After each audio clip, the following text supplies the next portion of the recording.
Deus te abençoe, estou feliz por ver você aqui hoje. Orei muito por você hoje durante o dia.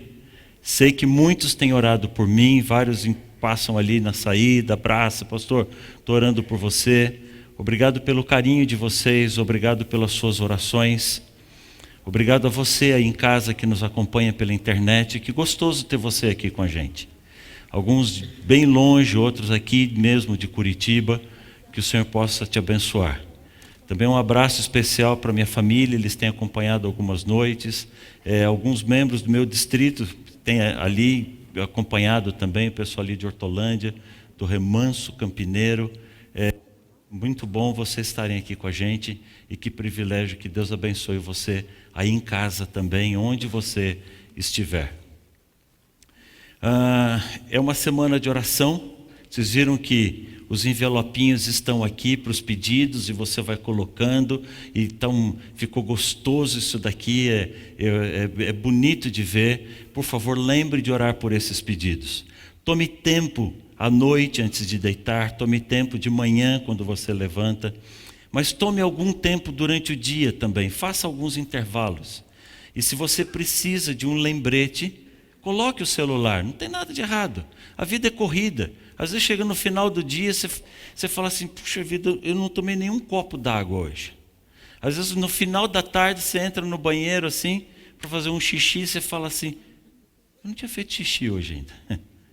Já aconteceu isso com você alguma vez? É corrido, a gente entra assim, esquece da vida. Então, coloca o celular, programa uns 2, 3 horários aí, quem sabe ali pelas 9 horas da manhã, lá pelo meio da manhã, alguma coisa para o final da manhã, depois mais para o meio da tarde, final da tarde. Tome um tempinho para falar com Deus, e isso é muito bom. Aliás, esse é o nosso tema de hoje. Hoje eu quero conversar com você sobre a oração. E eu quero convidar você a abrir sua Bíblia na primeira carta aos Tessalonicenses.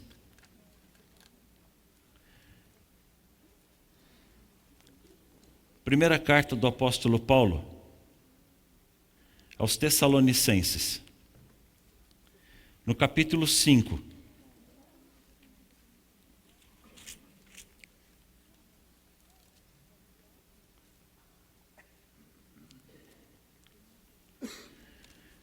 A partir do verso 12, 1 Tessalonicenses, capítulo 5, a partir do verso 12, o apóstolo Paulo começa a dar as últimas orientações quando ele está fechando a carta.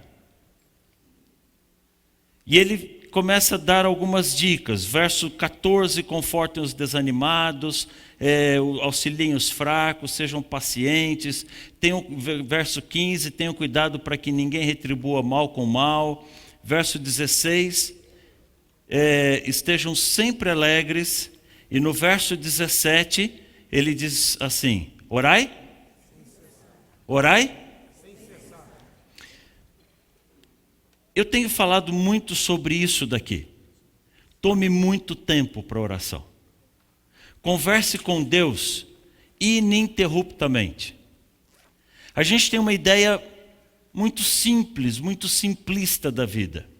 Normalmente nós pensamos assim, eu oro quando eu levanto, quando eu acordo de manhã, eu oro antes do café da manhã, eu oro antes de sair de casa, eu oro antes do almoço, eu oro antes do jantar, eu oro antes de deitar. Eu oro 6 vezes por dia. A Bíblia diz que Daniel orava 3 vezes por dia, né? Então eu estou orando o dobro do Daniel, eu estou muito bem. Você não acha que é uma conta meio simplista de fazer? A Bíblia diz que havia 3 momentos do dia em especial que Daniel se retirava para orar. Mas a Bíblia não diz que Daniel só orava nesses momentos. O convite que Deus faz para mim e para você não é de orar 3, 6, 8 ou 12 vezes por dia. Qual é o convite dele? Orai sem cessar. Sabe o que é orar sem cessar? É estar falando com Deus ininterruptamente. É estar em comunhão com Deus o tempo inteirinho. Em alguns momentos nós nos retiramos para orar. Mas isso não quer dizer que eu perco a conexão, o contato com Deus nos outros momentos. Eu estou aqui estou pregando, conversando com Deus. Você está trabalhando, conversando com Deus. Você está viajando, está dirigindo, está parado no trânsito, conversando com Deus. Nem sempre dá para a gente ajoelhar, dobrar os joelhos, colocar as mãos, fechar os olhos. Nem sempre dá para ter aquela oração toda elaborada. Às vezes nós nos preocupamos mais com o formato ou com o formalismo. De vez em quando tem um grupo assim e você olha para alguém e diz assim: você pode orar por nós, por favor? Ah, não, eu não sei orar.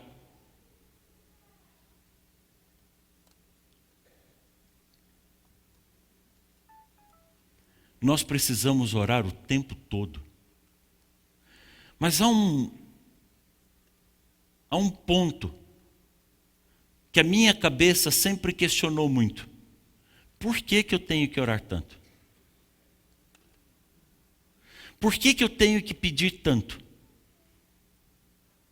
Por que eu tenho que pedir para as pessoas orarem por mim? Por que eu escrevo, coloco aqui na frente, na esperança de que vocês estejam orando por cada um desses pedidos? Por que quando chega num culto de quarta-feira na igreja, a gente vem e de um jeito ou de outro reúne nos grupos ali e pede para as pessoas orarem pela gente? Por que existem assuntos pelos quais a gente acaba orando durante 3, 4, 5 anos, 10 anos, 15 anos? Não dá a impressão de que, no fundo, eu estou tentando convencer Deus de fazer alguma coisa por mim que Deus não quer fazer?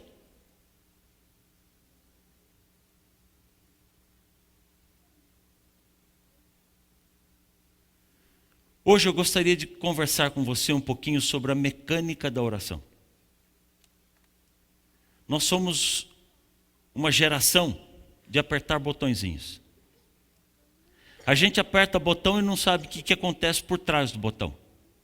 Aliás, a gente já está deixando de ser uma geração de apertar botão, né? A gente é uma geração de encostar o dedo na tela. Hoje é tudo touchscreen. Não sei por que isso aqui não é touchscreen. Um amigo meu me disse assim: você não viu nada. A minha filhinha de 2 aninhos de idade, não tem 2 aninhos de idade ainda, ela sentada no cadeirão dela, no carro, e fica enfiando o dedo na janela do carro, falando: pai, não acontece nada.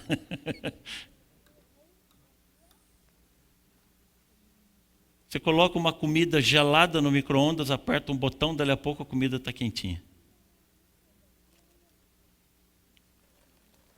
Você pega um telefone, aperta um botão e fala com um sujeito que está lá do outro lado do mundo. As pessoas do meu distrito às vezes ligam para mim durante essa semana: pastor, eu precisava falar contigo, o senhor pode vir aqui na minha casa hoje ainda? Hoje não tem jeito, estou em Curitiba. Ah, nossa, desculpa. A gente não para pensar que a pessoa está longe. O telefone acha a gente tão rapidinho, né? Outro dia liguei para um amigo meu, falei: rapaz, eu precisava falar com você. Posso passar na sua casa hoje, amanhã? Ele falou: cara, não vai dar, eu estou em Paris, na França. O que acontece quando você aperta um botãozinho? A gente não para pensar nessa mecânica. O que acontece quando você ora? Deus não sabe todas as coisas? Hã? Sim ou não? E se Deus já sabe, por que eu tenho que falar?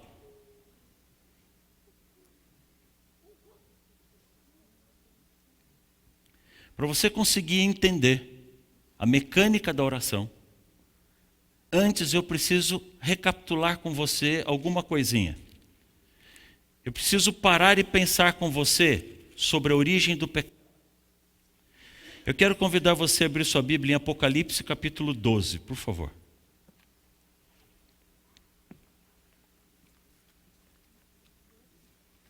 Obrigado.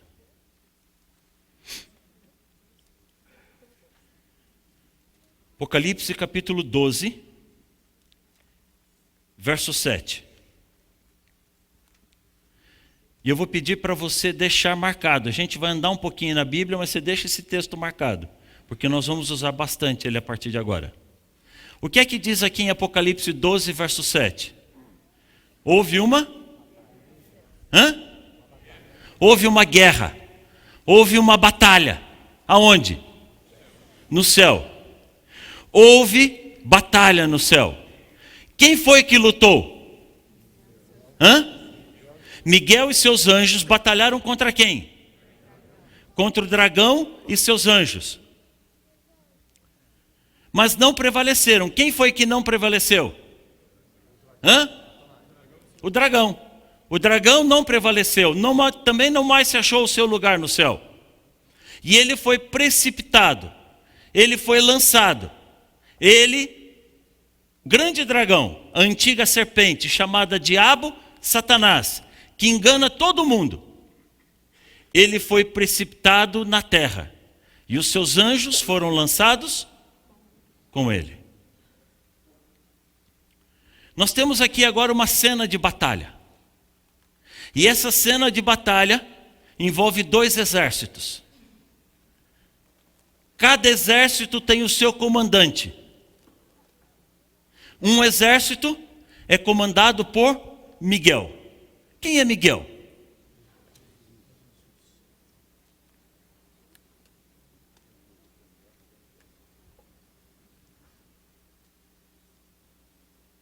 Nós amamos, adoramos e servimos a um Deus triuno.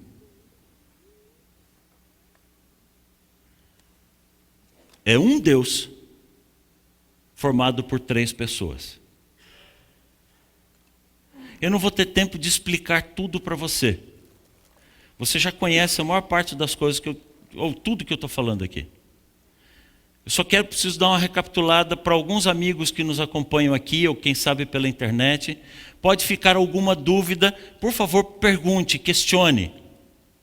Procure na saída, fale com os líderes aqui da igreja, entre em contato com a gente se você não está aqui. Mas eu só preciso recapitular algumas coisas. Deus é um só. Não é exatamente assim, mas é como se Deus fosse o título, fosse o cargo, a função. Ocupado por 3 pessoas. Não é tão difícil de entender. Porque eu tenho um casal que é formado por 2 pessoas. É um só casal formado por 2 pessoas. Para ser Deus, precisa ser eterno. Ter vida própria, não pode ter sido criado. Precisa ser perfeito. Precisa ter poder ilimitado. Poder para fazer todas as coisas. Ter a capacidade de estar em todos os lugares ao mesmo tempo. E também precisa saber tudo. No passado, no presente e no futuro, e que acontece em todos os lugares. Qualquer um que reúne essas características pode ser Deus. Em todo o universo, só 3 seres reúnem essas características. Eu não sei o nome deles. Nós não sabemos os nomes verdadeiros. A um deles, nós chamamos pelo apelido de Pai. Pai não é o nome dele. Aliás, nem é função. Foi criada esse relacionamento de pai e filho apenas para ilustrar para mim e para você. Foi um relacionamento didático para ilustrar para mim e para você como deve ser o nosso relacionamento com Deus. Mas de qualquer forma, quando eu penso no Pai, eu sei a qual pessoa da Trindade eu estou me referindo, sim ou não? Eu consigo identificá-lo. O outro, nós chamamos de Espírito Santo. Também não é o nome dele. também um apelido. Não é o nome verdadeiro dele. Mas quando eu falo no Espírito Santo, eu sei a qual pessoa da Trindade eu estou me referindo. Sim ou não? Também sei. O outro, nós chamamos de Filho, de Jesus, de Cristo, de Emanuel, de Salvador. Esse é aquele com quem nós mais estudamos e nos relacionamos. Esse é o único ser da Trindade que nós conhecemos o nome verdadeiro dele. O nome dele no céu é Miguel. É assim que os anjos se referem a ele, Miguel. Esses três seres poderiam ter lutado entre eles e disputado poder. Mas eles são perfeitos. Ao invés de lutar entre si, eles decidiram se unir em amor. A Bíblia diz que Deus é amor. Eles se uniram em amor. Não perderam a identidade própria. Como homem e mulher se unem através do casamento e se tornam ambos uma só carne. Eu continuo sendo Paulo, minha esposa continua sendo a Simone. Eu continuo tendo minhas ideias, meus pensamentos, minhas qualidades, meus defeitos, e ela, o dela. Mas agora nós somos um casal, uma só carne. Vivemos, trabalhamos pelo mesmo ideal, pelo mesmo propósito. É assim que três seres se uniram para formar um só Deus.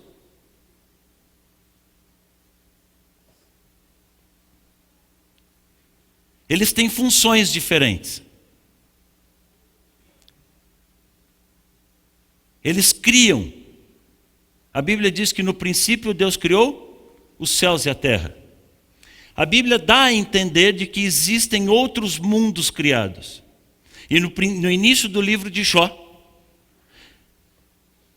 a Bíblia chega a falar sobre um concílio, em que vêm representantes dos mundos criados por Deus. Houve um momento em que Deus, quando eu digo Deus agora, eu me refiro às três pessoas, Deus se reuniu para planejar a criação da terra. A terra, a Bíblia diz que era sem forma e vazia, era um caos. Torru borru, tinha nada de nada. No planejamento da criação da terra, ficou estabelecido que o Criador seria a pessoa de Miguel. Se você prestar atenção nos detalhes bíblicos, você vai perceber que Deus estava presente na criação da terra, pleno. Ele não disse assim, agora eu vou fazer o homem à minha imagem. Ele disse, façamos, foi plural. Ou seja, os três seres estavam presentes. Mas não foi um jogral. Os três não falaram juntos. Não é que estavam os três ali, como num jogral, e disseram assim, 1, 2, 3, haja luz. Quando Deus disse haja luz, só um falou. Quando Deus disse haja firmamento, só um falou. Quando Deus ajoelhou no pó da terra e moldou o homem com suas mãos no barro, só um fez isso. Quem foi que fez isso? João explica isso. João capítulo 1. No princípio era o verbo, a palavra. Ele estava com Deus, ele era Deus. Todas as coisas foram feitas por quem? Por ele quem? O verbo, a palavra. E sem ele, nada teria sido feito. E esse verbo, essa palavra, essa pessoa da Trindade, que criou todas as coisas na terra, diz João, que se fez carne. E fez o que mais? E habitou entre nós. Isso quer dizer que quando a Bíblia diz que Deus falou, haja luz, quem falou foi Miguel. Como Miguel foi o criador da terra, ele ficou responsável por todos os assuntos da terra. Quando entrou o pecado na terra, ele já assumiu a posição de criador. Eu fiz, os meus filhos escolheram errados. Eu pago o preço da redenção deles. Miguel viria morar entre nós e morrer por nós. Todas as teofanias, todas as manifestações de Deus no Antigo Testamento, era a pessoa de Miguel. Foi Miguel quem falou com Abraão. Foi Miguel quem falou com Moisés. Miguel era a rocha que foi ferida por Moisés e da qual verteu água no deserto. Miguel era a nuvem que cobria e protegia o povo durante o dia no deserto. Miguel era a coluna de fogo que aquecia e iluminava o povo nas noites geladas do deserto. Por isso, a batalha no céu foi contra a pessoa de Miguel. Então agora eu entendi um general, um exército. O exército de Cristo, o exército de Miguel. Mas diz a Bíblia que o outro oponente, quem era? Satanás. Quem é Satanás? Abra sua Bíblia, por favor, em Ezequiel capítulo 28. Deixa Apocalipse 12 marcado aí, tá bom? Ezequiel capítulo 28.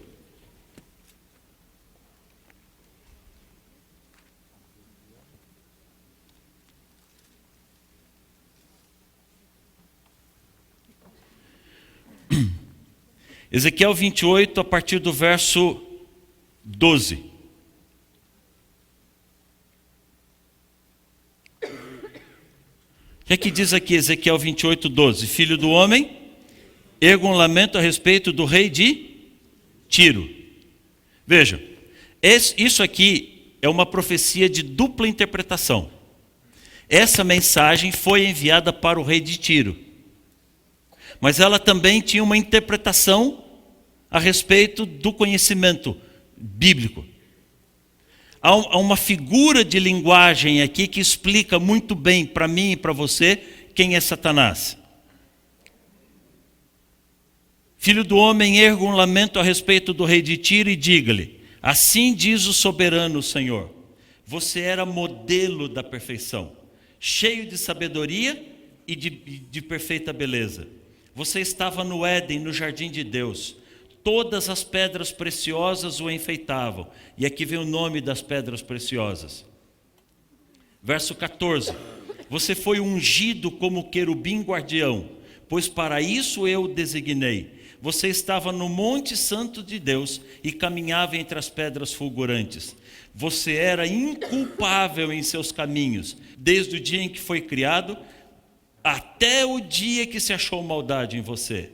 Por meio do seu amplo comércio, você encheu-se de violência e pecou. Por isso eu o lancei, humilhado para longe de Deus, e o expulsei, ó querubim. Verso 17. Seu coração tornou-se orgulhoso por causa da sua beleza, e você corrompeu a sua sabedoria por causa do seu esplendor. Por isso eu o atirei à terra e fiz de você um espetáculo para os reis. Você percebe a linguagem que é aplicada aqui? Quem é Satanás? Um anjo criado por Deus. Lúcifer, o maior de todos os anjos.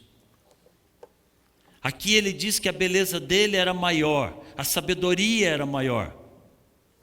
Lúcifer era o primeiro de todos os anjos logo após Deus.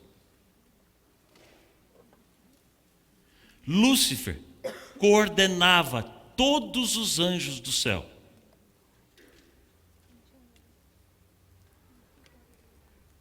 E ao invés de usar toda a beleza, toda a glória, todo o poder, toda a sabedoria para o bem dos anjos e para servir a Deus, Lúcifer começou a entender que ele merecia mais do que ele tinha. Lúcifer pleiteou o lugar de Deus. Lúcifer começou a pleitear o direito de ser criador. A senhora White, volta a tela para mim, por favor. Ela não acrescenta nenhum detalhe novo da Bíblia, mas ela explica um pouco melhor isso. Lúcifer no céu, antes da sua rebelião, foi um elevado e exaltado anjo, o primeiro em honra. Seu semblante era suave, exprimia felicidade. A sua forma, a parte grifada, era perfeita, um porte nobre e majestoso. Uma luz especial resplandecia de seu semblante e brilhava ao seu redor, mais viva do que ao redor dos outros anjos. Só que Lúcifer invejou a Cristo e gradualmente pretendeu o comando que pertencia unicamente a Jesus. Quando Deus se reuniu e começou a planejar a criação da terra, Lúcifer começou a pleitear o direito de ser ele o verbo, de ser ele a palavra, de ser ele o criador. Deus explicou para ele que não dava certo, que não funcionava. Ele não era criador, ele é criatura.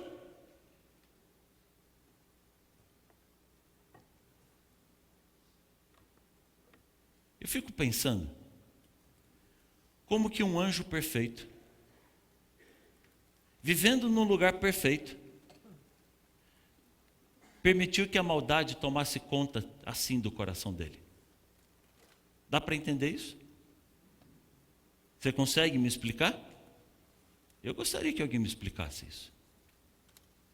A Bíblia chama isso do mistério o mistério da iniquidade, o mistério da maldade. Não dá para entender. Mas tem uma coisa que é fácil e rápido de entender. Na cabeça de todo mundo passa bobagem. Passa ou não passa? Quem nunca pensou em fazer bobagem na vida?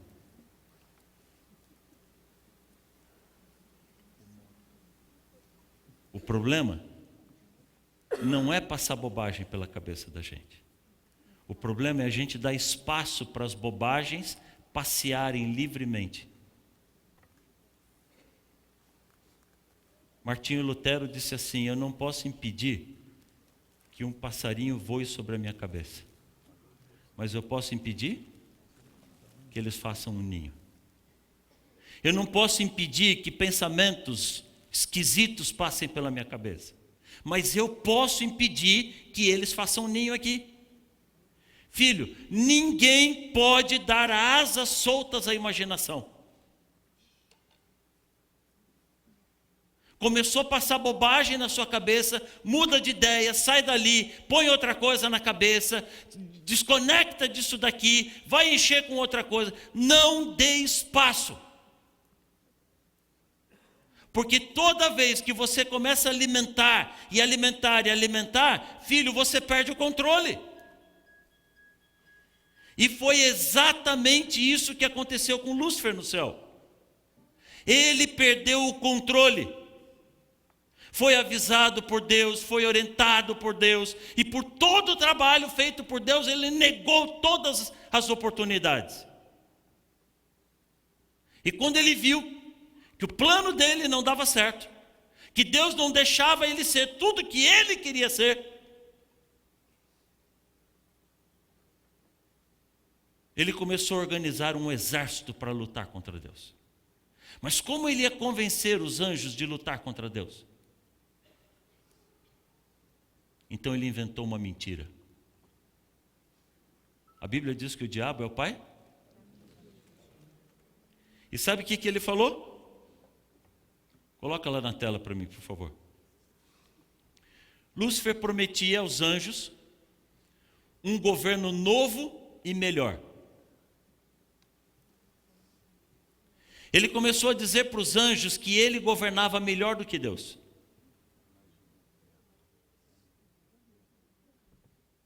E sabe o que aconteceu? Muitos anjos aceitaram. Muitos anjos acreditaram. E sabe por que muitos anjos acreditaram? Porque eles não conheciam a mentira. Lúcifer era o líder deles. E quando ele chegou falando que ele governava melhor do que Deus, eles acreditaram, eram ingênuos. E quando diz muitos, isso quer dizer muitos mesmo, a maioria. Mas muitos outros anjos permaneceram leais a Deus. E diz a senhora White que os anjos que permaneceram leais a Deus avisaram os anjos rebeldes de que eles estavam errados. Explicou que aquele sujeito estava mentindo. E quando eles entenderam isso, eles se arrependeram. Todos os anjos, sem exceção de nenhum, eles se arrependeram. Mas Satanás governa com mentira. E sabe o que ele fez? Ele inventou outra mentira. Ele voltou para os anjos agora e disse o seguinte, que ele mesmo e os que com ele tinham se unido, tinham ido longe demais para voltar. Ele disse assim, olha, Deus está dizendo que vai perdoar vocês, não tem perdão. Vocês foram bobos, foram ingênuos, vocês caíram na minha mentira, vocês caíram na minha armadilha, mas não tem volta. Eu vou morrer, eu vou ser destruído e vocês também. A única chance que você tem é se unir a mim e nós lutarmos contra Deus. Quando ele inventou a segunda mentira, agora a maioria já não aceitou mais. Já entendeu que ele era mentiroso. Mas ainda assim, um bom grupo de anjos ficou do lado dele. Quantos anjos?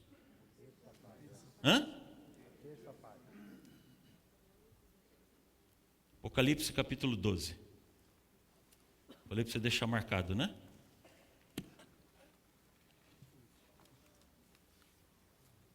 Apocalipse capítulo 12, verso 4. Sua cauda arrastou consigo quanto? Em profecia, estrelas são anjos. A cauda de Satanás arrastou com ele 1/3 de todos os anjos do céu. Quanto dá 1/3 de todos os anjos do céu? Você sabe quanto dá? Vamos fazer uma continha rápida aqui. Se Deus tivesse 3.000 anjos, quantos estariam com Satanás? 1.000.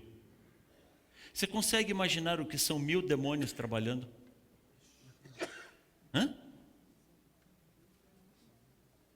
Você gostaria de imaginar 1.000 demônios rondando a terra e fazendo maldade? Mas Deus não tinha 3.000 anjos. Se Deus tivesse 30 milhões de anjos, quantos estariam com Satanás? 10 milhões. Você consegue imaginar 10 milhões de demônios trabalhando aqui na terra?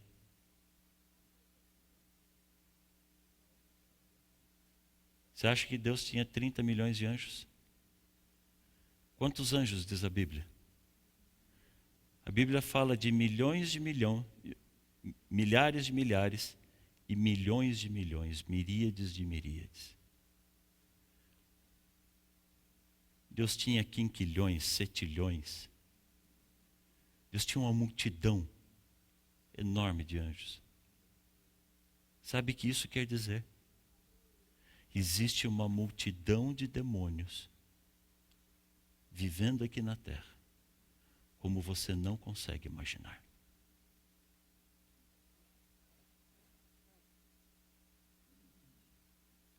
Isso é muito mais grave do que você pensa.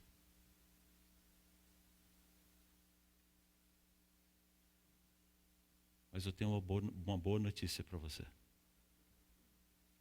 Se ele ficou com 1/3, sabe o que isso quer dizer? Não me interessa quantos demônios tem na terra. Sabe por quê? Deus tem o dobro. Eu achei que você fosse dar um amém, mas firme. É assim que você comemora um gol da seleção brasileira? Ah, gol.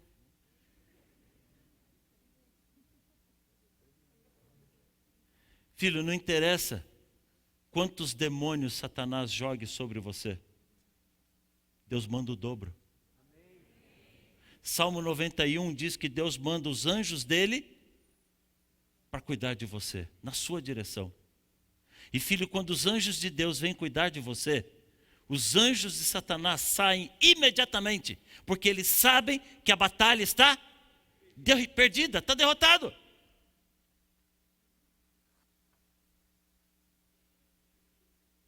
É aqui que houve batalha no céu. É por isso que houve uma batalha. Porque Lúcifer mentiu para os anjos, organizou um exército e se lançou contra Miguel. Mas tem um detalhe. Ele perdeu. Não é isso que nós lemos na Bíblia? Ele devia ser destruído imediatamente. Tudo que Deus podia fazer pela salvação dele foi feito. E por que ele não foi destruído? Por que ele foi enviado para a terra?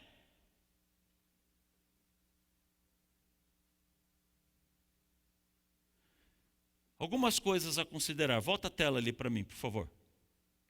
Primeiro, Deus baseia o governo dele na verdade e na justiça. Aí eu entendo assim, se Deus tivesse destruído Satanás e os anjos dele, os outros anjos serviriam a Deus por medo. Satanás não disse que ele não tinha mais solução? Que ele ia morrer mesmo? Se Deus tivesse destruído imediatamente, os outros teriam medo de Deus. Os habitantes dos mundos criados teriam medo. Deus seria servido por medo. Deus não aceita ser servido por medo. Se alguém colocou medo contra Deus no seu coração, é mentira. A Bíblia diz que Deus é amor. Deus só aceita ser servido por amor.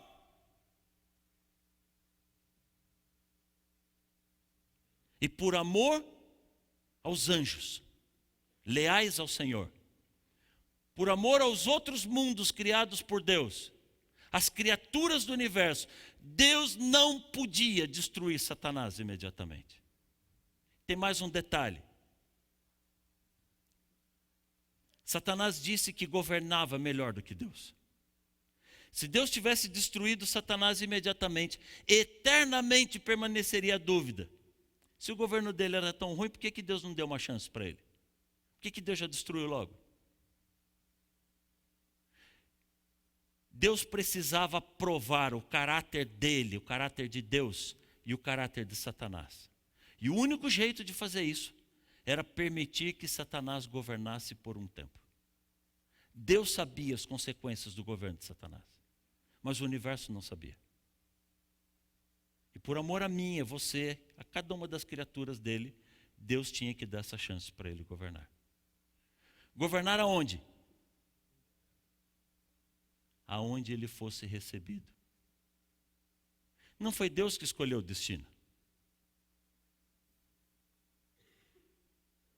Deus deu liberdade para que ele saísse pelos mundos criados e oferecesse governo. Deus enviou anjos a todos os mundos criados, inclusive a terra, avisando que o que havia acontecido e dizendo que ele viria aqui. E que se resistisse às primeiras tentações, estariam eternamente livres do mal. A Bíblia não diz se ele passou em algum outro lugar antes, mas quando ele passou na terra, nós o recebemos.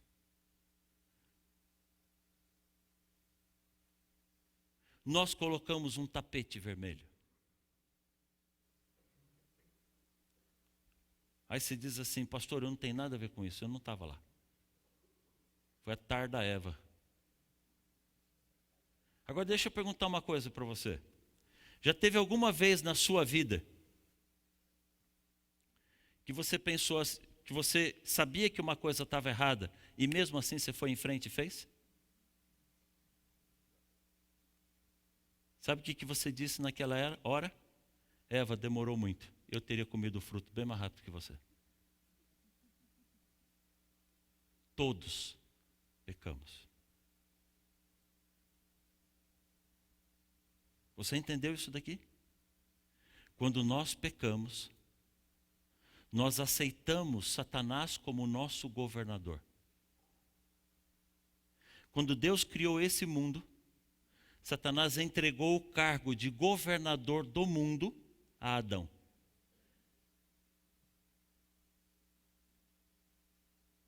Quando nós pecamos, quando Adão pecou, ele pegou o cargo de governador e entregou para Satanás. Quem governa o planeta Terra é Satanás. Quem governa o Brasil é a Dilma. Já foi Fernando Henrique, já foram outros. Quem governa o estado do Paraná? Não entendi. Beto Richard. Desculpa, eu não estou fazendo nenhuma apologia, só estou mencionando um fato para você. Não estou defendendo ninguém, não estou indicando ninguém. Por favor, não me entendam mal. Mas você precisa entender a hierarquia de governo. A presidente da República governa o país inteiro. Mas ela não pode vir aqui no estado do Paraná a hora que ela quer, fazer o que ela quer. Porque o estado do Paraná tem governador. Para ela vir aqui, ela tem que se reportar ao governador. Sabe o que isso quer dizer? Deus é o dono do mundo. Tudo pertence a Ele. Mas Deus não pode vir aqui na terra a hora que Ele quer, fazer o que Ele quer. Porque é um governo local. Deus é obrigado a respeitar essa hierarquia. Deus tem poder para fazer tudo o que Ele quer. Mas não aqui na terra. Porque aqui nós estamos sob o governo de Satanás. Quem nasce no Paraná é paranaense. Quem nasce em São Paulo é paulista. Quem nasce no Brasil é brasileiro. Quem nasce no planeta Terra é pecador.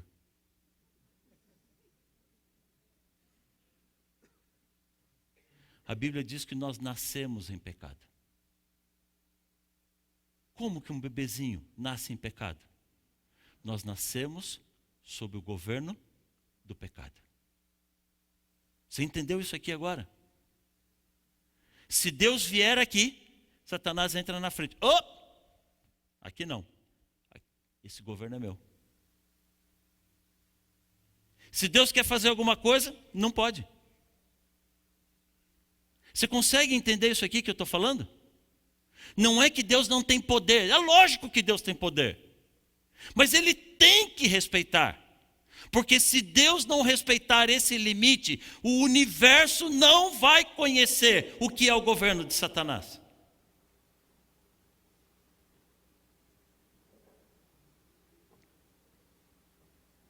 Você entende agora por que na tentação, no deserto, Satanás mostrou o mundo para Cristo e falou assim: você quer isso aqui? Você quer de volta? Eu te dou. Por que ele ofereceu o mundo para Jesus? Porque naquela hora ele olhava para Cristo e dizia: esse mundo é meu. Eu faço aqui o que eu quero. Eu governo esse mundo. Se você ler o primeiro capítulo de Jó, falando do concílio no céu, a Bíblia diz que Satanás chegou no céu. Até a morte de Cristo ele tinha acesso ao céu. No concílio, ele é o representante da terra. E ele passeava e desfilava. Vê a terra? É minha. Vê o que eu faço? O que eu quero.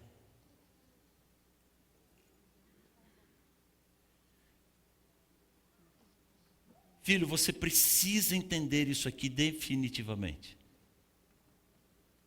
Eu e você somos escravos do pecado. Eu e você nascemos em um mundo governado por Satanás. E Deus não pode agir no mundo. Deus não pode vir aqui fazer o que Ele quer. Porque tem um governador aqui.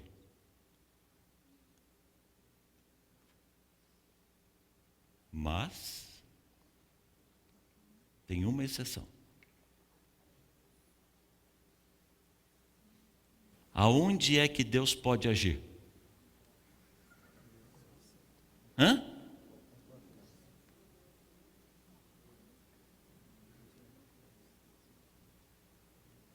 Aonde Deus pode agir? Na vida daqueles que clamam pelo Senhor. Amém? Amém. Quando eu peço, eu dou o direito de Deus agir na minha vida. Quando eu não peço, eu tiro de Deus o direito de agir. Simples assim.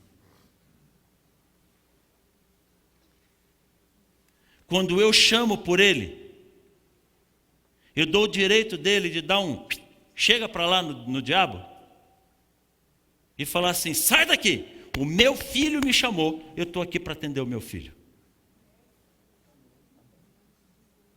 Um dia minha irmã me ligou e disse assim: mano, você acha que Deus viria à terra para me atender? Eu falei: não, não acho. Eu tenho certeza. Ela falou: porque hoje eu tenho certeza de que Deus veio aqui só para me atender. Deus vem, Deus manda os anjos dele. Se eu não peço e ele vem, ele não te chamou. Você não tem direito de estar aqui, vai embora. Quando eu chamo, dá licença. Ele me chamou, eu estou aqui para atender o chamado dele. A Bíblia diz que a oração abre as janelas do céu. A oração abre um canal pelo qual Deus pode atuar na minha e na sua vida. A oração permite nos conectarmos diretamente com o poder de Deus. É muito mais do que você consegue imaginar. Um dia eu estava em Brasília.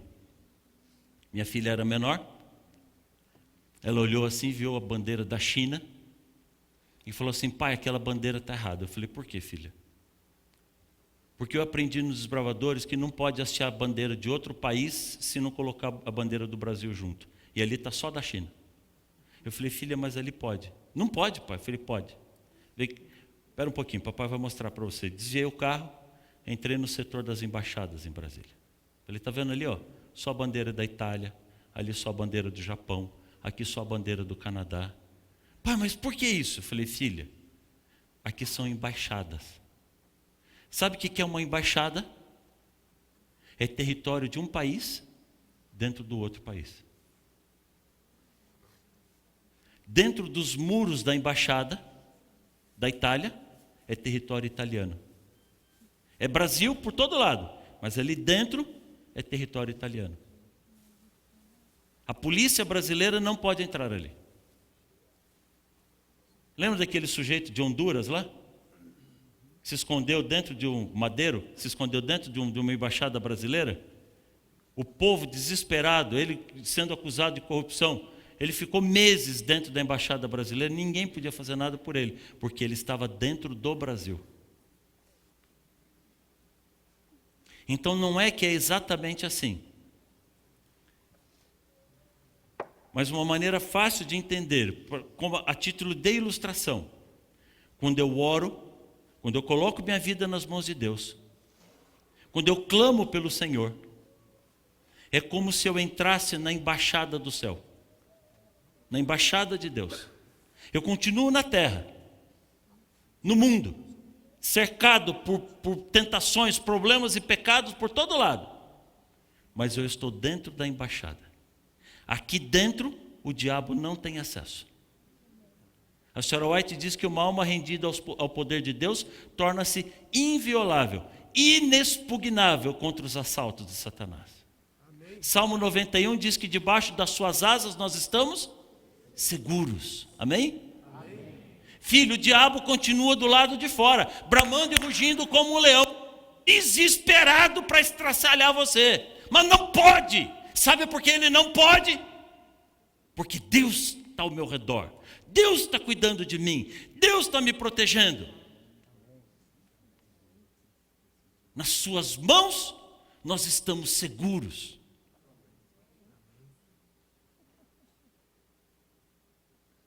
Mas aí, quando está tudo bem, a gente olha para Deus e diz assim: Senhor, eu vou dar um pulinho ali na esquina para buscar pãozinho. Filho, não sai da embaixada. Você não sabe como é que está lá fora. Fica aqui dentro, tem bastante pão aqui dentro. Mas sabe o que é, Senhor? Aquela padaria tem um pãozinho diferente que eu gosto muito. Eu vou lá buscar. Filho, não saia. Aqui tem tudo que é pão que você imaginar. Você não sai daqui porque lá fora está feia a coisa. Tá bom, tá bom. Então eu vou lá buscar leite, tá? Filho, tem leite aqui dentro, não precisa sair. Ah, mas eu vou buscar só água. Filho, tem muita água aqui. Então a gente fica tentando achar uma desculpa para sair debaixo dos braços do Senhor. Fica ou não fica? A gente passa o tempo inteiro, a vida inteira, tentando achar motivos e razões para sair do cuidado de Deus. E na hora que você põe o nariz para fora da embaixada, Satanás te pega.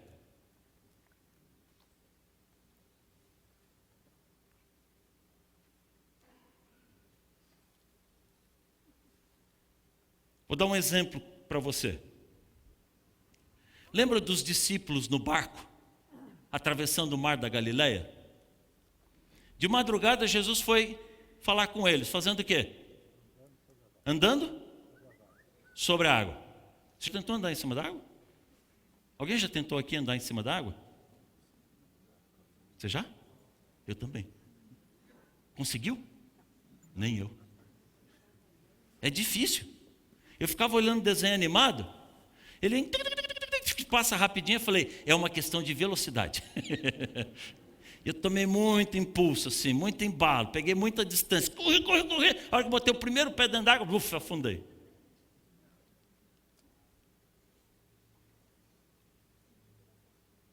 Pedro pediu para andar em cima da água. Jesus chamou, então vem, Pedro. Pensa comigo na cena. Quando Pedro tirou o pé e colocou na água, a água ficou firme embaixo do pé dele. Não congelou, porque o gelo é liso. Não tem como parar em pé em cima de gelo. A água simplesmente sustentava o peso de Pedro. A água é mole. A Bíblia diz que o vento era forte, a água estava fria e as ondas eram altas, mas aonde Pedro colocava os pés, a água suportava o peso dele, e ele colocava o outro pé, e a água suportava o peso dele. E Pedro começou a andar em cima da água. Não há mais nenhum outro ser humano que fez isso. Tudo bem, maravilhoso. Mas aí Pedro decidiu ir na padaria buscar pãozinho, né? Senhor, eu vou sair da embaixada só um pouquinho. Não vai, filho. Mas, Senhor, pensa naqueles babacas ali no barco, que não sabem o que fazer. Eu tenho que ir lá falar para eles que eles são muito... Filho, não vai, fica aqui você está sob meu cuidado. Não, mas eu vou lá. Na hora que Pedro deixou de olhar para Jesus, na hora que Pedro saiu da embaixada de Deus, ele caiu aonde? Filho, só tem duas posições na vida. Ou você está nos braços de Jesus, ou você está no braço do capeta. Porque se você saiu das mãos de Deus, você continua no mundo, e esse mundo é governado por quem? Está no braço dele. Na hora que Pedro saiu da embaixada, ele tirou das mãos de Deus o direito de cuidar dele. Sem o poder de Deus, não sobra nada. Aquele pedacinho de água firme começou a afundar. Tenha isso muito claro na sua vida. Não importa a sua condição social, muito boa ou muito ruim.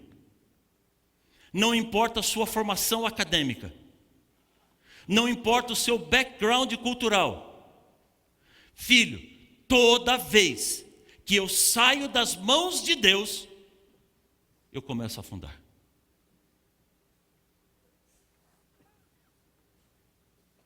Pedro começou a lutar desesperadamente para não afundar. A água toda era mole, só aquele pedacinho era firme e estava afundando.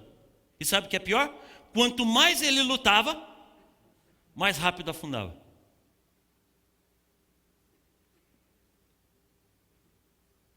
Onde é que estava Jesus nessa hora? Parado do lado de Pedro. E por que Jesus não ajudou de uma vez por todas? Não podia.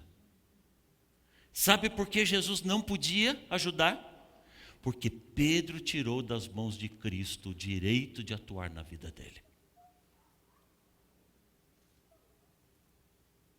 Agora você vai perceber comigo quantas vezes eu e você já tiramos das mãos de Deus o direito de atuar na nossa vida. Por uma única razão, porque nós não pedimos. E sabe qual foi o problema de Pedro? Ele afundou, afundou, afundou e afundou. Quanto mais ele lutava para não afundar, mais rápido ele afundava. Pedro estava tão ocupado tentando salvar a sua vida, Pedro estava tão ocupado tentando resolver os seus problemas, que simplesmente não conseguia lembrar do Senhor. Não é um quadro exato da vida da gente? Fala a verdade, é ou não é? Pedro afundou tanto, a água subiu e cobriu ele inteiro. Pedro levantou a cabeça com a água por aqui para tomar o último fôlego antes de afundar. Na hora que ele levantou o nariz para respirar, ele viu Jesus. E quando ele viu Jesus, ele clamou por Jesus. Ele não teve tempo de ajoelhar. Ele não teve tempo de colocar as mãozinhas e fechar os olhinhos. Ele não teve tempo de elaborar aquela oração espetacular. Oh, querido Deus que habita nas mansões celestiais. Ele estava morrendo.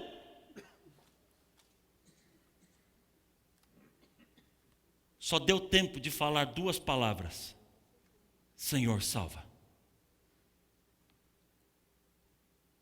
Aliás, ele estava afundando.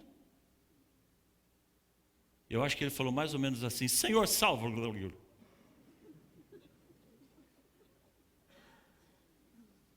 Mas essa era a chave que Jesus precisava para tirar o diabo dali, tirar os anjos de Satanás dali e levantar Pedro e restaurar a vida dele.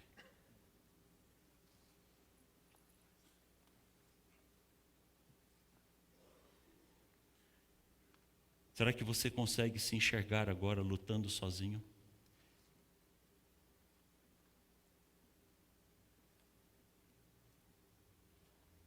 Deus conhece a sua oração.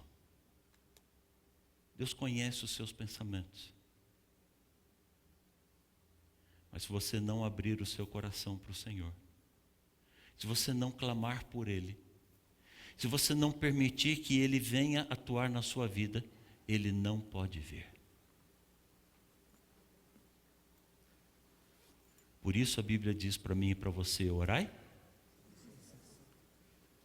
Em que momento da vida eu posso me dar ao luxo de não orar? Nenhum. Você está entendendo por que eu estou batendo tanto na tecla de comunhão, comunhão, comunhão? Religião integral. Esquece a casca da melancia, eu quero tudo. Esquece cumprir obrigações. Filho, não funciona. Não funciona. Eu preciso estar nas mãos do Senhor o tempo inteirinho. Eu preciso viver guardado, guiado, protegido e orientado por Deus. Deus está desesperado para atuar na sua vida. Mas eu e você precisamos dar a Deus esse privilégio. Já pensou que coisa estranha? Dar a Deus o privilégio de atuar na nossa vida? O privilégio é de quem? É nosso. Você entendeu agora o que é oração? Hã? Deixa eu acrescentar um detalhezinho para você. Se Deus só pode atuar na vida das pessoas que chamam a Deus, e as que não chamam a Deus, Deus pode atuar na vida deles? Sim ou não? Hã? Não. Não. Deus tem poder, mas não pode. Porque se Ele vier atuar na vida de quem não chamou, Satanás fala, opa, esse aqui é meu, esse aqui não te chamou não, vai embora. E Deus tem que ir embora. Porque aqui é governo de Satanás. Tem pessoas que você ama, que estão longe de Deus? Hã? Tem gente que você ama, que devia estar aqui hoje, e não está?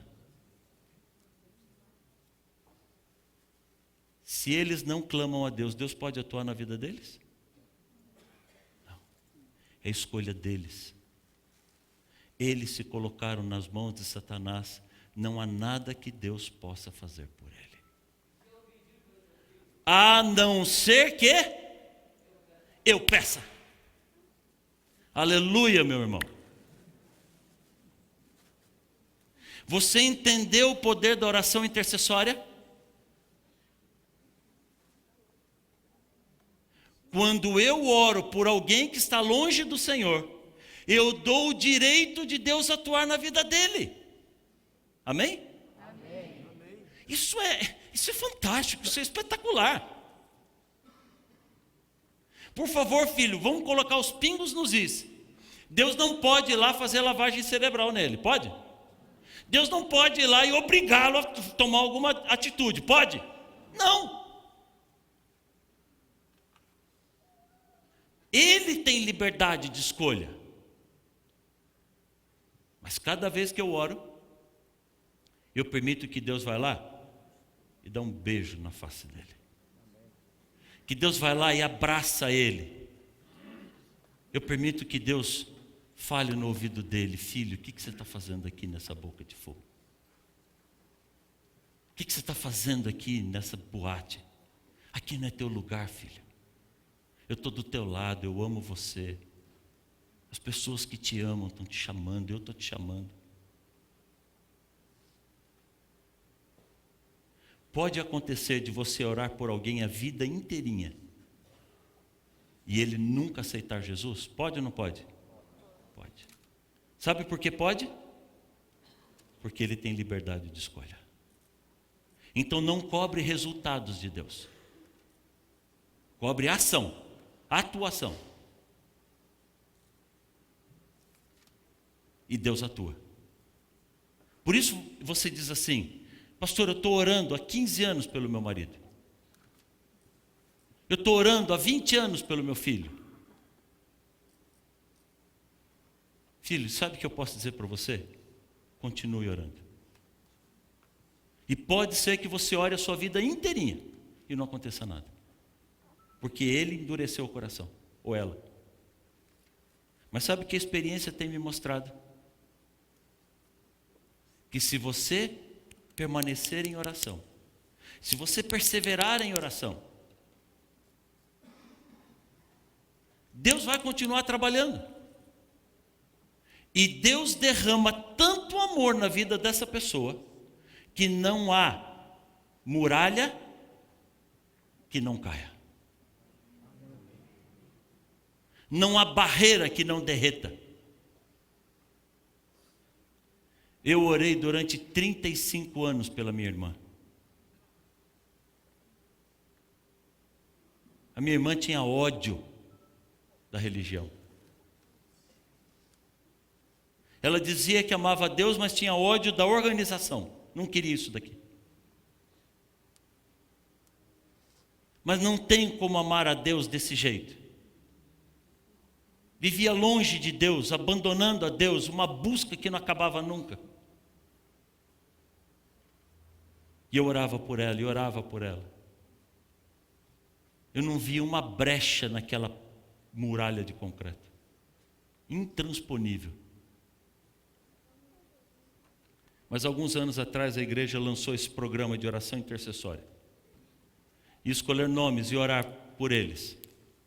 Eu orava, mas nunca tinha orado de maneira organizada desse jeito. O primeiro nome que eu coloquei naquela lista foi o da Elce. Eu não sabia, sem eu saber, o meu irmão, pastor Elton, que esteve aqui, também começou a orar por ela. E sem a gente saber, o Fernando também começou a orar por ela. E nós começamos a orar, e eu comecei a orar assim, sistematicamente. Várias vezes no dia, o dia inteirinho, um dia após o outro. Filho, quando você ora muito, você dá muito espaço para Deus atuar. Sabe por que nós oramos uns pelos outros? Porque se eu oro a Deus e abro um canal para Deus atuar na minha vida, se eu estou orando e você também orar por mim, o canal por onde Deus pode atuar é maior. E se você também orar por mim, esse canal é maior, e você também, esse canal. Quanto mais pessoas estiverem orando por mim, o maior é o canal por onde Deus pode atuar na minha vida, por onde podem fluir as bênçãos do Senhor. Se muita gente orar, se a gente orar intensamente, isso vira uma adutora.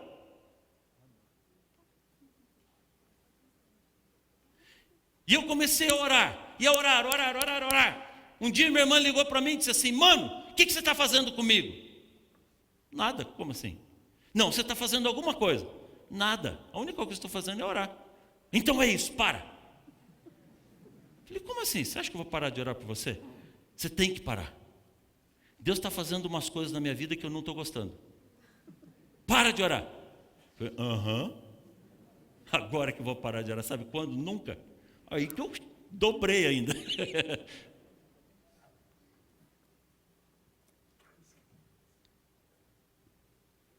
Um dia ela ligou para mim desesperada. Tinha um rapaz de uma gráfica que prestou um serviço na autoescola dela. E aquele rapaz pertence a uma igreja evangélica. E um dia aquele rapaz estava assistindo a Novo Tempo, quando o Fernando fez um está escrito sobre o sábado. E ele ficou assustado com o que ele viu. Não é possível que isso é tão simples na Bíblia, eu nunca enxerguei. E ele começou a orar e ler a Bíblia. Ele passou a noite sem dormir. Ele não pregou o olho. Ele leu, e quanto mais ele lia, mais assustado ele ficava. Quando chegou de manhã, ele estava transtornado, descabelado, olho vermelho, de chorar e de não dormir. E de manhã, ele ouviu Deus falando para ele: vai falar com a Elce, ela tem a resposta para você. E minha irmã chegou para abrir a autoescola, estava aquele zumbi parado na porta da escola. Olho vermelho, tudo descabelado, assustado. Ela falou: que isso? O que aconteceu? Elce, o que é que você sabe que você está escondendo de mim? Como assim? O que eu estou escondendo? Aí ele contou a história e disse assim: você tem a verdade sobre o sábado e você não quer me contar. Você tem que me contar. Minha irmã me ligou apavorada, falou: mano, de tudo que eu odeio na igreja, o sábado é o pior.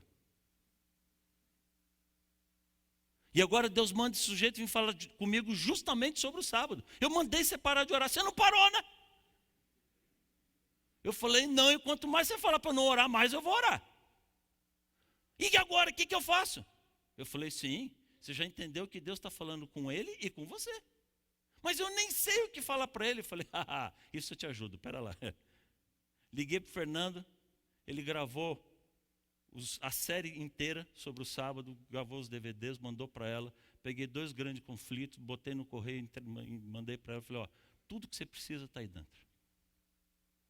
E devagarzinho eu comecei a enxergar as brechas na barragem da usina. Um dia minha irmã ligou para mim e disse assim, mano, ela já estava começando a ir na igreja, ela estava fazendo estudo bíblico, ela disse assim, tem uma coisa que me incomoda muito. Eu falei, o que é? Ela falou, não vou te falar. Eu não vou te falar porque você é pastor e se eu falar você vai mexer nesse assunto. Se Deus está me chamando, Deus vai ter que resolver esse problema para mim. Tá bom. Eu fiz o que eu sempre fiz, orei. Alguns dias depois ela me ligou e disse assim, você mexeu no assunto, não mexeu? Eu falei, que assunto? Aquele que eu te falei, você não falou assunto nenhum. Pois Deus respondeu exatamente para ela. Ela tinha frequentado uma igreja evangélica onde o louvor era muito bom. E na igreja adventista onde ela estava indo, o louvor era muito fraco. E ela não conseguia se sentir bem. Chegou um pastor novo, primeiro dia que ele foi apresentado na igreja. Na saída, um domingo à noite, ele olhou para ela e disse assim, quem é você? Ela falou, Elce, por quê? Elce, eu preciso da sua ajuda. O louvor dessa igreja é muito ruim. E eu orei a Deus e Deus me disse para chamar você para cuidar do louvor da igreja. Ela começou a chorar. Falou, pastor, eu não posso. Eu não sou nem adventista ainda. Falou, filho, você é mais adventista do que você pensa. Está na tua mão. Assim Deus foi agindo na vida dela. E há 5 anos atrás, Deus me deu o privilégio de entrar no tanque e batizar a minha mãe e a minha irmã. Eu e o Elton batizamos as duas, nós dois.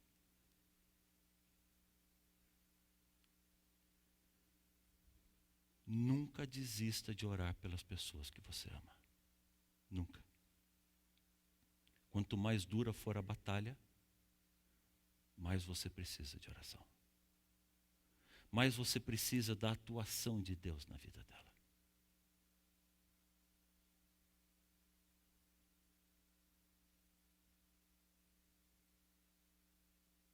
Eu queria encerrar o sermão aqui.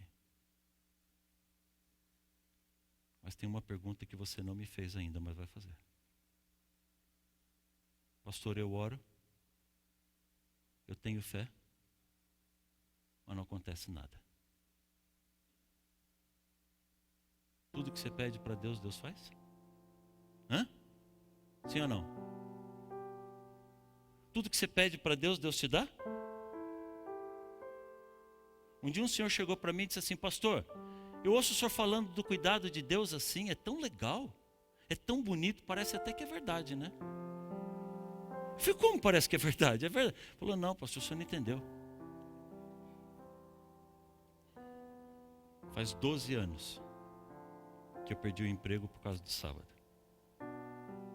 Há 12 anos eu estou desempregado. O senhor vem dizer que Deus me ama?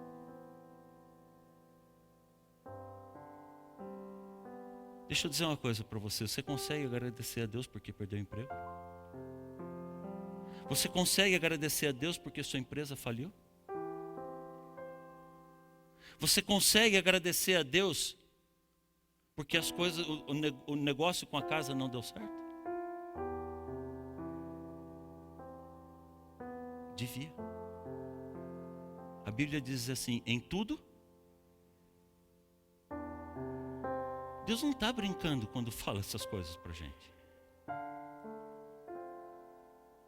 Eu olhei para aquele homem e disse assim, filho, olhando para você, para sua aparência, sua roupa, olhando para o seu porte físico, você não me parece um indigente, um mendigo de rua. Ele falou assim, não, pastor, nunca faltou nada. Mas eu sou homem. Cadê a minha dignidade? Cadê o meu emprego? Eu falei, filho, você não entendeu. Deus nunca prometeu emprego para você. Deus prometeu cuidar de você. Mas não emprego. Aliás, se eu fosse Deus, eu preferia te dar logo esse bendito emprego e me livrar de você de uma vez por todas, do que cuidar tão bem de você assim durante 12 anos sem emprego nenhum. É, pastor, eu não tinha pensado nisso. Eu falei, então é bom pensar. É bom pensar. Filho, nós precisamos entender as coisas. E antes de encerrar o sermão, eu preciso dizer isso para você. Agradeça a Deus, inclusive pelo que Ele não faz por você. Tem um texto que eu gostaria que você marcasse na sua Bíblia. Abra sua Bíblia, por favor, em Tiago. Tiago é aquele livrinho pequenininho que tem logo depois de Hebreus. E sim, a sua Bíblia tem Tiago. Se você não achar, olha no índice, porque tem. Só se alguém arrancou a página aí. Tiago capítulo 4.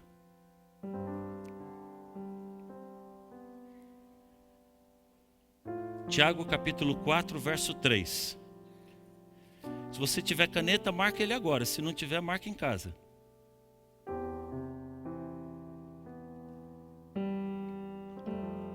O que é que está escrito aí? Pedi? Hã? Pedi e não recebeis. Por quê? Por quê? Pedi e não recebeis, porque pedis mal. Filho, graças a Deus, Ele não atende as nossas orações do jeito que a gente pede. Deus seria um louco se Ele fizesse por mim e por você tudo que a gente pede para Ele. Não dá, não funciona, não dá certo. As nossas orações são para Deus tão ingênuas quanto uma conversa de uma criança de 3, 4 anos de idade para nós. Eu não sei o que é o melhor para mim. Deus sabe, sabe ou não sabe? Como é que você termina as suas orações? Você ora, quando chega lá no final você diz assim, mas seja feita? Você fala isso para Deus, seja feita a tua vontade? Ou você nem para pensar no que você está falando? Você diz para Deus, seja feita a tua vontade. Quando Deus faz a vontade dele, aí você quer ficar nervosinho. Quer te pedir.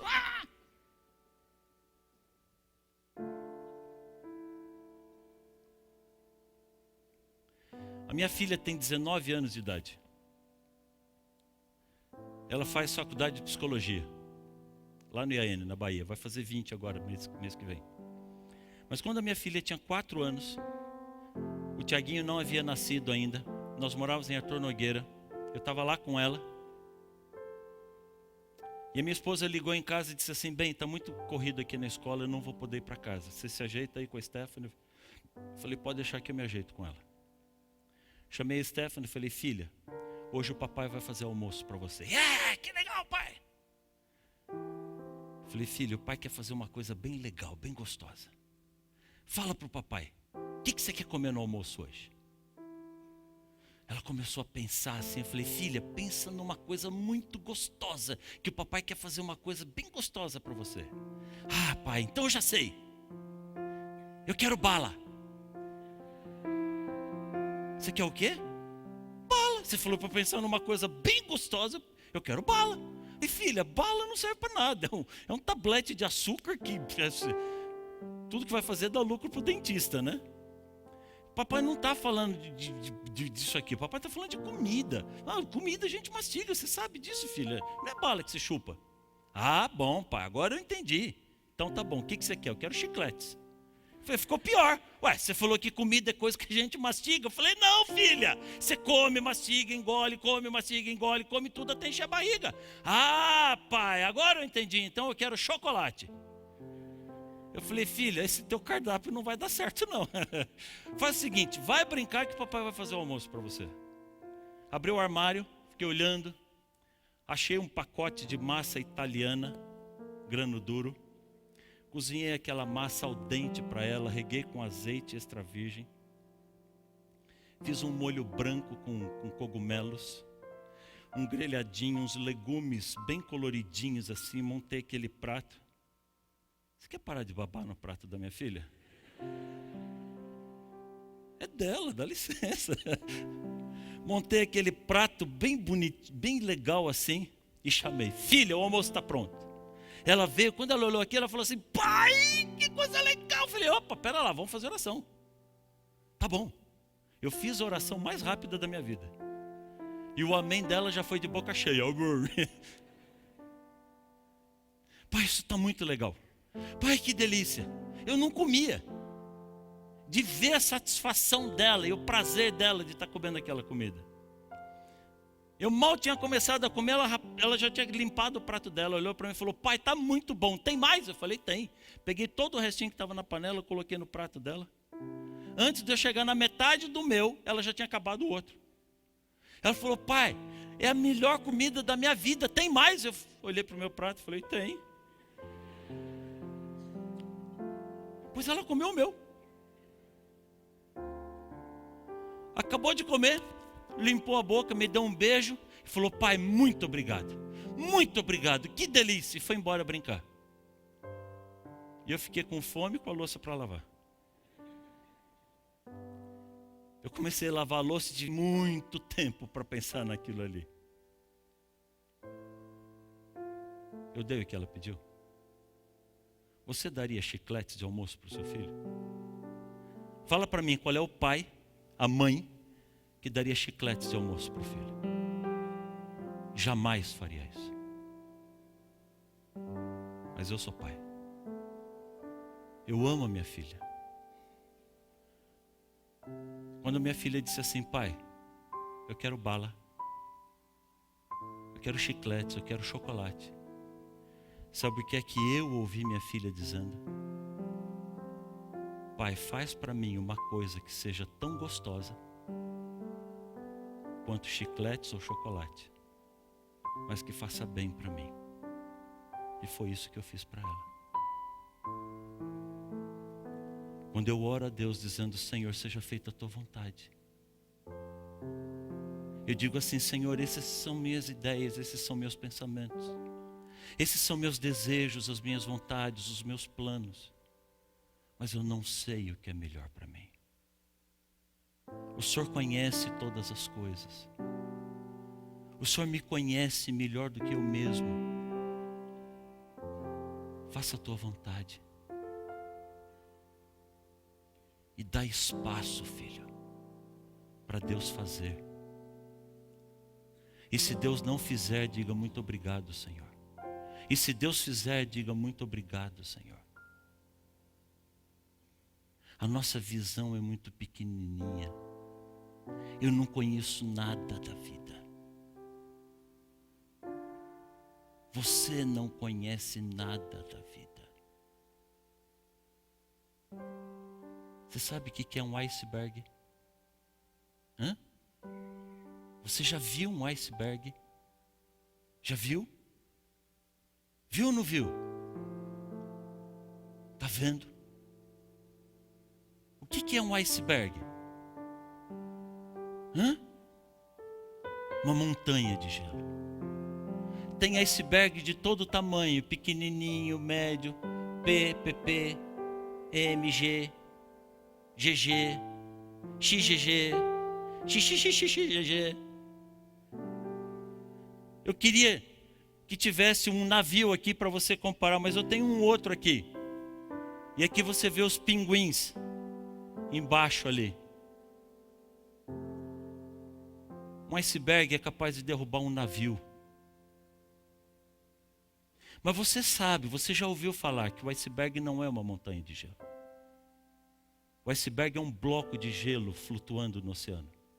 A montanha de gelo é a ponta do iceberg. Já ouviu falar isso?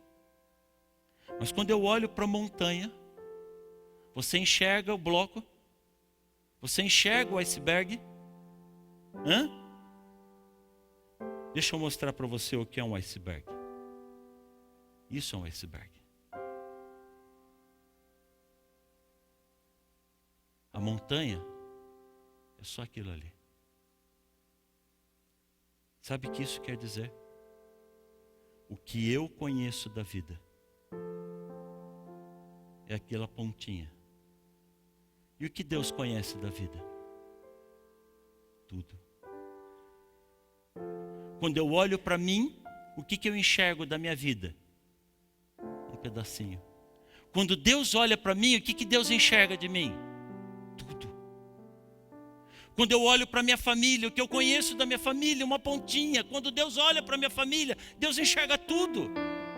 Quando eu olho para o meu mundo, quando eu olho para a minha igreja, quando eu olho para os meus problemas, tudo que eu consigo enxergar na vida é uma quirera, é uma migalha, é um pedacinho. Mas quando Deus olha, Deus enxerga tudo, Deus conhece tudo, Deus sabe coisas a seu respeito que você nem imagina.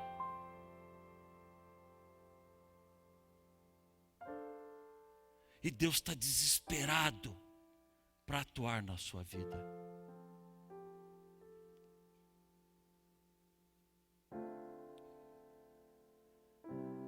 Filho, entrega o teu caminho ao Senhor.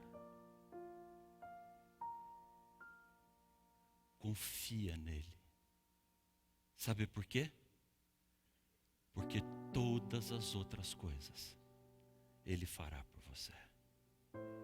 Que Deus te abençoe.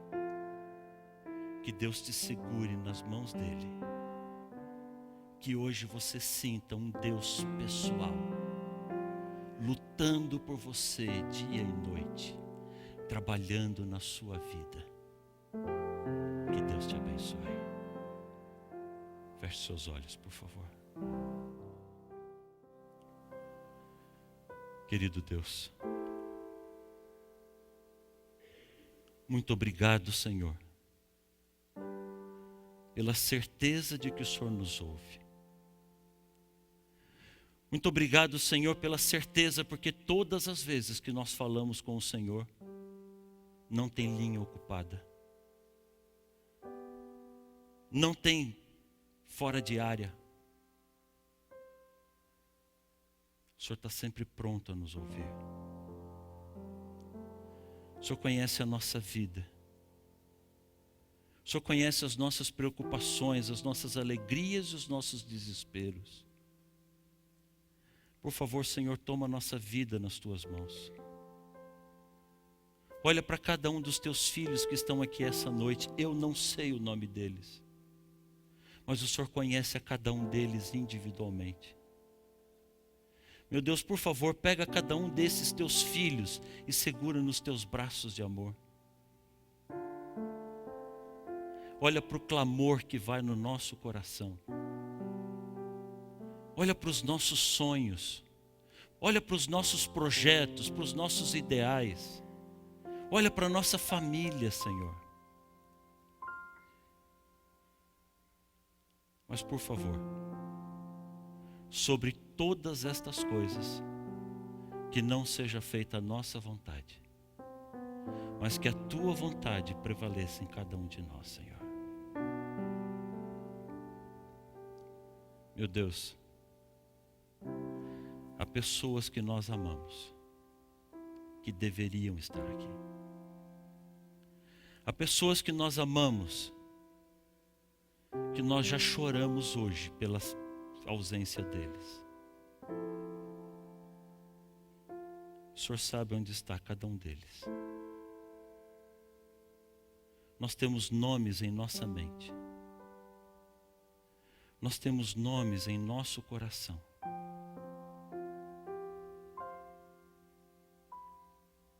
Por favor, Senhor, visita essas pessoas. Nós somos pecadores. Nós não merecemos te pedir isso, mas pelo sangue de Cristo derramado na cruz, pelos méritos do Senhor Jesus, eu te peço, por favor, Senhor, visita essas pessoas agora, onde quer que eles estejam. Visita-os agora. Entra no prostíbulo. Entra na boca de fumo. Entra no meio do inferno, Senhor. Mas vai chamar os teus filhos, por favor. Diga para eles que nós o amamos. Diga para eles que o quanto o Senhor os ama. Diga para eles que o lugar deles é aqui, Senhor. É nos teus braços, por favor, meu Deus.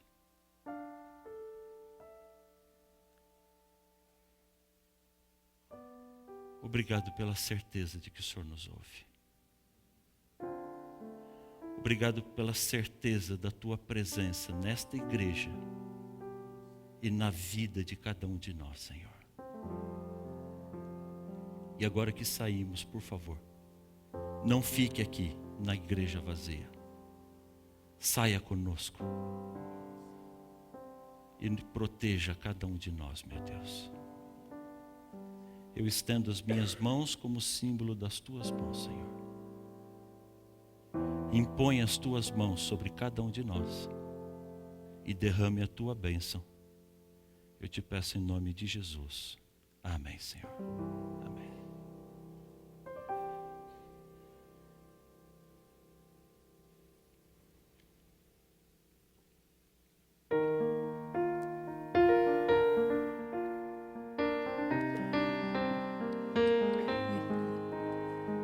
Amém.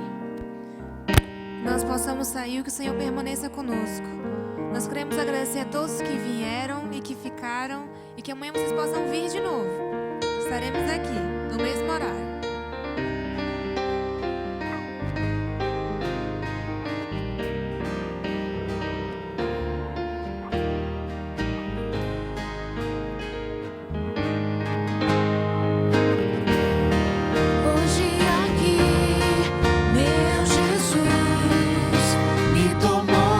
Seus braços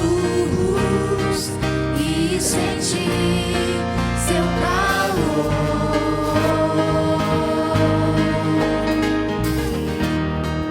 Hoje aqui, meu Jesus me tomou em seus braços e senti